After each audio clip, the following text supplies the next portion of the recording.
Quando Martin vedete solo per la città, forse voi penserete dove girando va, solo senza una meta, solo ma c'è un perché.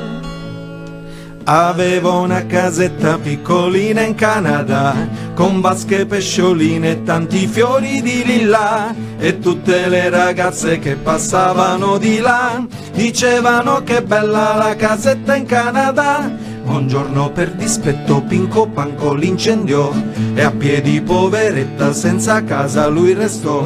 Allora cosa fece? Voi tutti chiederete, ma questa è la sorpresa che in segreto vi dirò. Lui fece un'altra casa piccolina in Canada, con vasche, pesciolini e tanti fiori di lilla, e tutte le ragazze che passavano di là dicevano che bella la casetta in Canada, dicevano che bella la casetta in Canada, dicevano che bella la casetta in Canada.